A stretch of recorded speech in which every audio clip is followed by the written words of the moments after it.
Did you know that all chronic diseases of the Western world, this is including coronary disease, diabetes, cancers, autoimmune diseases, obesity, are all associated with a gut microbiome that's unhealthy? What's the gut microbiome? It's those trillions of organisms in our gut. They actually number more than the number of cells in our bodies. They include bacteria, viruses, fungi, and even parasites. Hippocrates, the ancient Greek physician, is often attributed as saying that the gut is the foundation of all health. This was over 2,000 years ago. Think of where the gut is located in the body. It's centrally located. Cardiologists, pay attention. He is also attributed as saying that all disease begins in the gut. Today, we will be talking specifically about type 2 diabetes and its relationship to the gut microbiome. Why is diabetes important, Dr. Okoro? Why are we talking about diabetes today? How many people even have diabetes? Is it that important? Did you know that according to the CDC, in 2021, almost 40 million adults in the US are living with diabetes, and over 95% of those are type 2. But wait for it.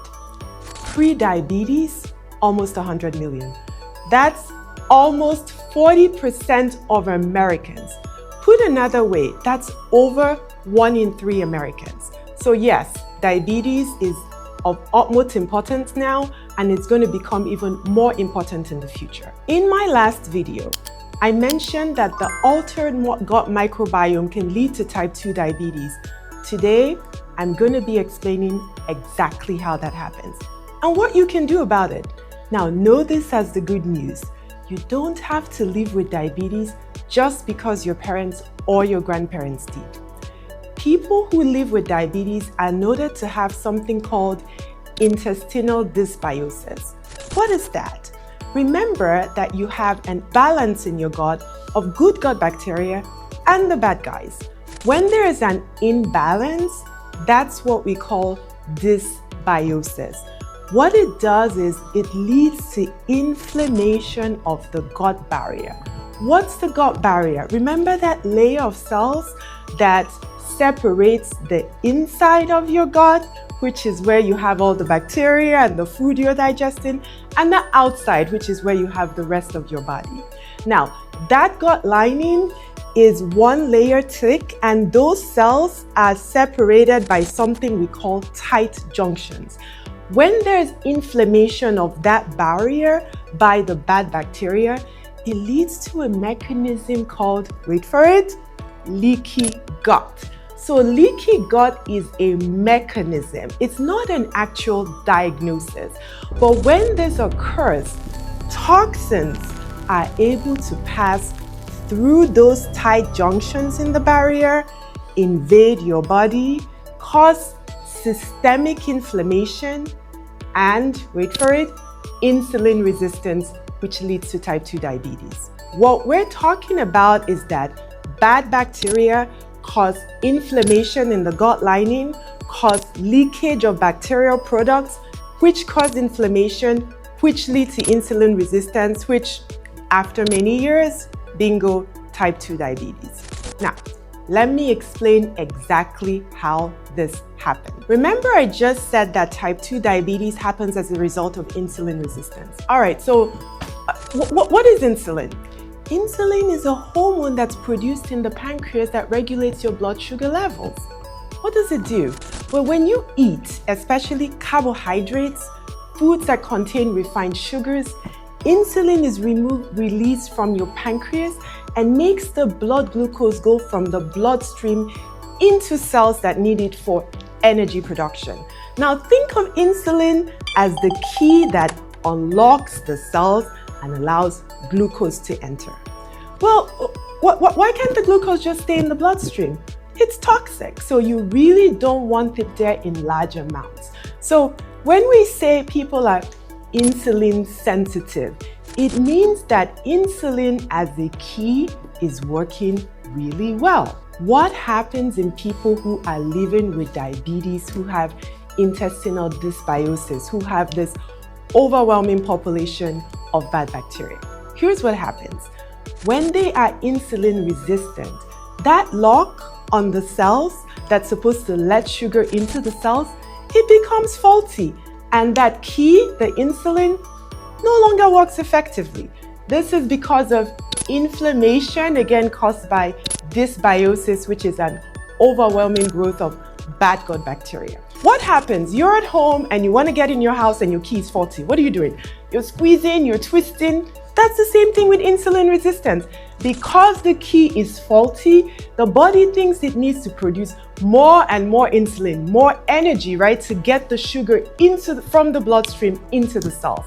This is what we call hyperinsulinemia, meaning high insulin levels. This is not good.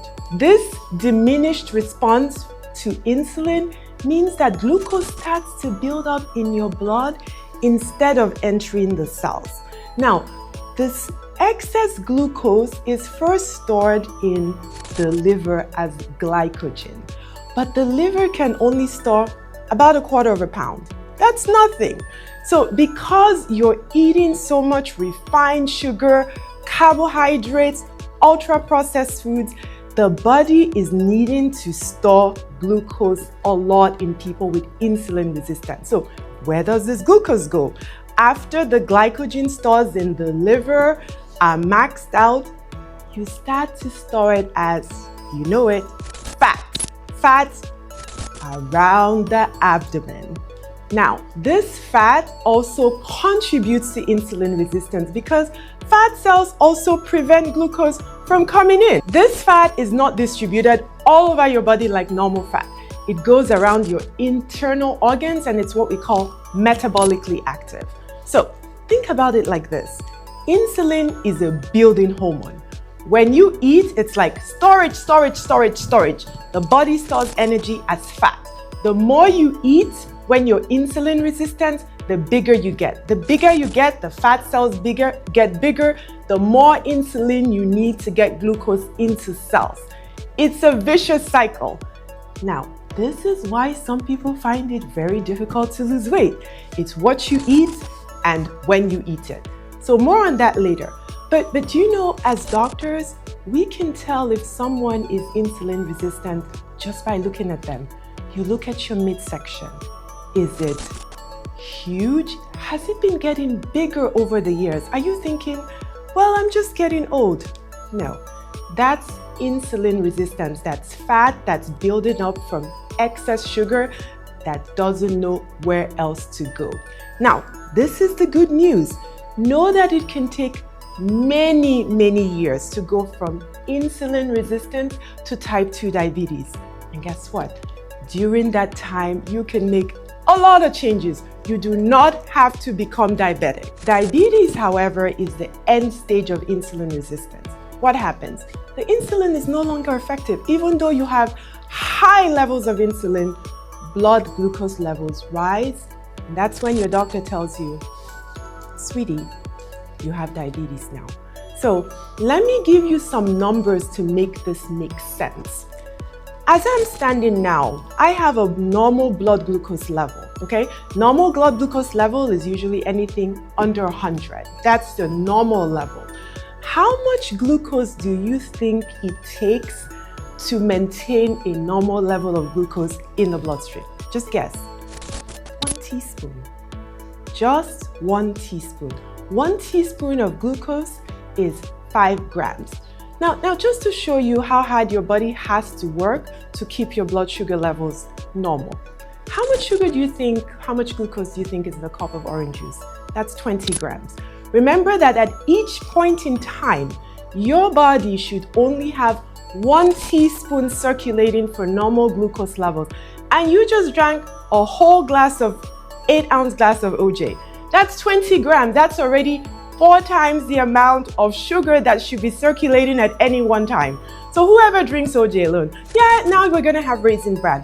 That's another 20 grams. So Raisin Bran from OJ is 40 grams of sugar.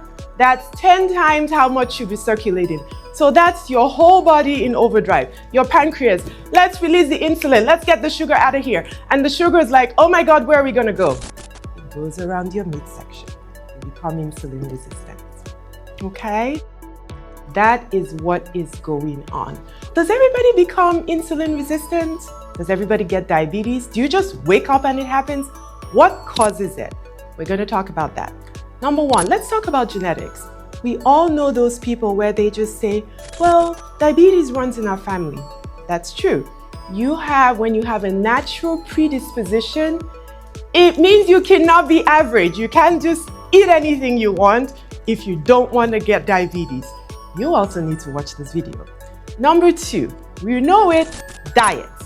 What about diets? So remember we're talking about ultra-processed foods a couple videos ago. These have high levels of refined carbohydrates. They're minimal fiber. You consume them frequently. They cause insulin spikes. They cause persistently high insulin levels because you're eating constantly. When you eat, your blood sugar is supposed to go up. That's normal. Insulin is supposed to go up. That's normal. But your blood sugar goes down within 2 hours. Insulin stays up for another 4 hours. Now, if you eat within that time period, you don't give your body's insulin a time to come down and rest. That's why you keep storing fat. You can't lose weight. Remember I said insulin is a storage hormone. It's just doing its job with the ingredients that you're giving it. What other diet predisposes you to insulin resistance? Well, you know it. Diets high in unhealthy fats. Remember I said that when you have fat in your cells, they prevent sugar from being taken in and they lead to insulin resistance as well. Now, sometimes these fat cells just burst and they cause inflammation as well. We're talking about predisposition to insulin resistance and diabetes. Number one, genetics. Number two, diets high in ultra-processed foods, which have a lot of refined carbohydrates and minimal fiber. Number three, diets high in unhealthy fats. Number four, for age. As you get older, things are just not working as well as they used to if you don't maintain that. So that's why as you get older, your body is less forgiving. You could drink OJ and Raisin Bran for breakfast when you were a teenager. You could drink it when you were in your 20s. Now you're in your 30s, 40s, and 50s, and you're like, oh my God, my midsection is getting bigger. That's how it happens. Other things that predispose: obesity, physical inactivity, not sleeping enough, not sleeping regularly, not having regular meal times, and smoking. Okay? What else are we going to talk about microbiome today and diabetes? What is the actual scientific evidence that an altered gut microbiome can lead to type 2 diabetes? Am I just making this up? All right, here are the receipts. Number one, and listen carefully, the gut of people who have a normal glucose tolerance have more butyrate-loving bacteria or fiber-loving bacteria. What's a normal glucose tolerance? It means I give you some sugar, your sugar goes up, it comes down normally. Those are people who are insulin sensitive. If you check their gut, they have more fiber-loving bacteria. They have the good guys. Number two, if you take two people, one who has diabetes and one who has normal blood sugar, you can tell who has diabetes just by looking at the kind of bacteria that they have. People who are fiber-loving, who have good insulin control, usually have certain species like Faecilibacterium and Roseburia. You don't have to remember that. All you need to remember is if you have normal blood sugar, your gut analysis is very different than if you don't. Number three, people who live with diabetes who are on a high fiber Mediterranean diet have better blood glucose control. That's why it's recommended by the American College. And then finally, they've actually done this where they transplanted stool from people who were insulin sensitive into people who were insulin resistant. You know what happened? Those people who had the stool transplant had an improvement in insulin sensitivity. Those are the receipts. That's how we know that when you have an altered gut microbiome, it predisposes to diabetes. All right, are these gut microbiome, right? How are they doing this? Like, how are they so smart as to say, well, we're the good guys and we're going to get people insulin sensitive? How do they know this? Remember, in my last video, I talked about the fact that the products of the good bacteria are called postbiotics. Now, some of those postbiotics are short-chain fatty acids. So let's talk about this. You eat all of this good bacteria in your diet, you produce short-chain fatty acids, you're insulin sensitive. How does this happen? Well, listen, this is really important. The short-chain fatty acids bind to that gut lining, right? The bacteria produce them, they bind to the gut lining, and they produce hormones and enzymes like your GLP-1s. These GLP-1s travel to your brain and say, all right, Ngozi, you can stop eating now. They help to modulate your appetite. Remember a few videos ago when we talked about ultra-processed foods, I told you that some hormones are making you eat more? Now you can fight back. How do you fight back? By eating fiber-containing foods. Number 2, these short-chain fatty acids, they go to your pancreas and help your pancreas produce insulin normally. They also bind to your liver and help your liver produce glycogen. Now, this glycogen is there for those periods when you don't eat. Look how helpful these bacteria are. Short-chain fatty acids also help to get glucose out of your bloodstream into cells when it needs to help with regulating your blood sugar levels.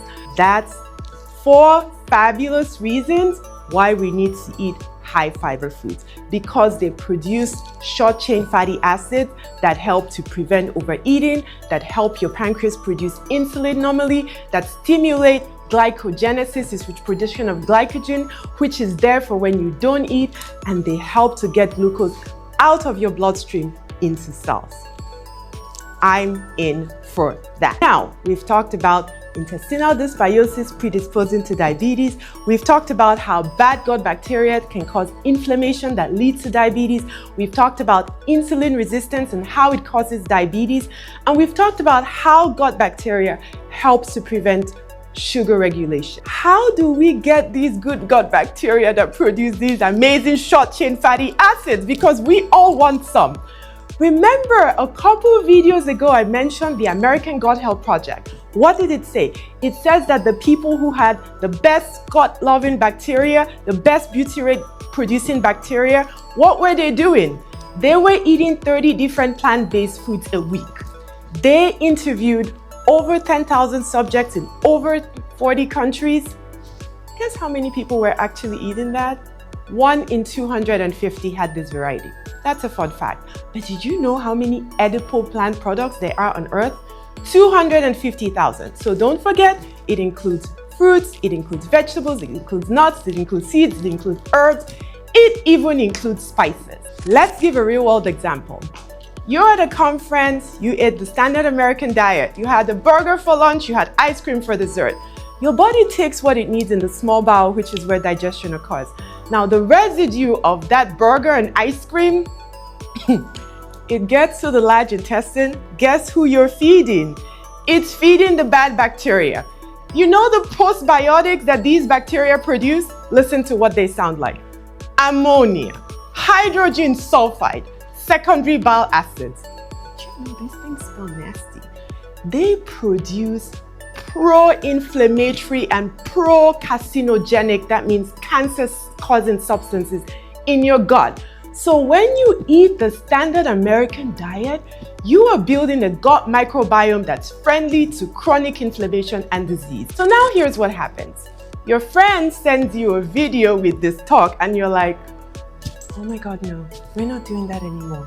So you go to your conference and now for lunch, you had broccoli, you had sweet potatoes, you had lentils, you had walnuts, you had some extra virgin olive oil, you added garlic, ginger, you added asparagus. You're like, we're doing it today. Now digestion occurs and now you're in the entrance of the colon with residue and your good gut bacteria, they're having a party. Who are you feeding now? they're producing for you amazing short-chain fatty acids like butyrate. Now, your gut microbiome is anti-inflammatory and anti-carcinogenic. Now let me ask you, challenge yourself to look at your plate next time you eat and say, who are we feeding today? Now, who would you like to feed? A wise man once said, we're all eating for two. I was making a joke of this with my friends, right? So we have our plates and we're like, this is for me and this is for my gut microbiome. I would choose the gut microbiome that's conducive to anti-inflammation, anti-carcinogens, and anti-chronic disease. So the good news is you're now armed with the knowledge and you know what to do to prevent type 2 diabetes. You should avoid ultra-processed foods which feed bad bacteria and cause inflammation and diabetes. You should avoid unhealthy fats. You should eat 30 plant-based foods a week. Veggies, fruits, seeds, grains, spices, herbs, they all count. And then finally, you know how we're all trying to do one good thing a day? Send this video to someone you know and love who has diabetes. Send this video to someone who's pre-diabetic. Send this video to someone who has a family history of diabetes so they know they don't just have to sit there and wait for it to happen. Send this video to someone who wants to prevent diabetes. You have the power to change the course of someone else's life. Do it. Thank you so much for watching. I really want to thank my dearest friend who suggested I make this video, because even in doing this video, even as much as I learned, as much as I know, I learned more. So thank you for listening. And in my next video, we're going to talk about the specific effects of how diabetes affects the gut and what you can do about it. Thank you. Be well.